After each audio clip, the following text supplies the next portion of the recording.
બજરંગદાસ બાપાની જય। ખૂબ સુંદર મંદિર છે મિત્રો। આ છે મંદિરની રચના।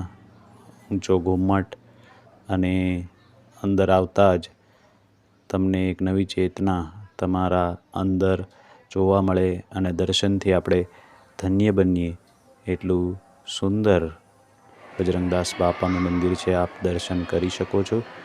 બોલીએ બજરંગદાસ બાપાની જય। બાપા સીતારામ। ત્યારબાદ આપણે મંદિરના ઉપર તરફના ગૃહમાં જઈએ અને ત્યાં દર્શન કરીએ। આ ઉપરની જગ્યા છે।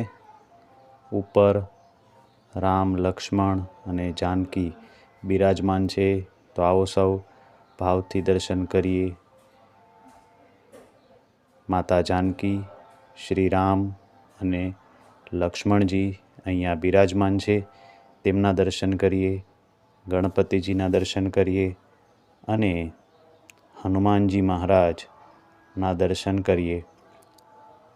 બાપા સીતારામ। જય હનુમાનજી મહારાજ। મિત્રો, આપ બગદાણા આવો છો તો આસપાસ પગુડા ધામ પણ આપ મોગલમાના દર્શને જઈ શકો છો।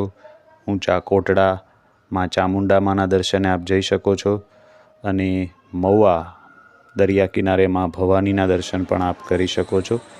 તો આ રીતે આસપાસ ઘણા ધાર્મિક સ્થળો છે જે એકસાથે આપ દર્શન કરવા જઈ શકો છો। આ છે મંદિરની રચના। ખૂબ સુંદર મંદિર અહીંયા બનાવેલું છે।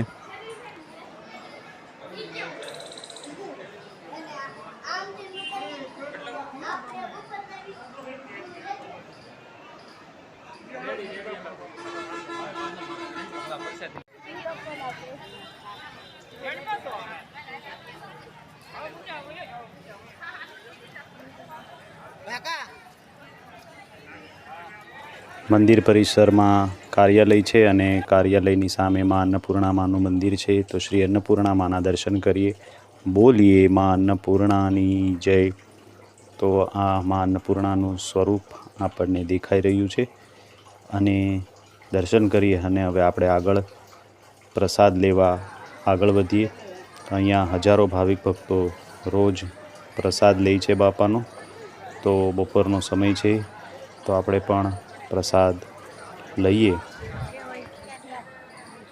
અહીંયા બાપા સીતારામ સત્સંગ હોલ તમને સામે દેખાય છે અને પ્રસાદ માટેનું ભોજનાલય પાણીનું પરબ છે। તો અહીંયા છે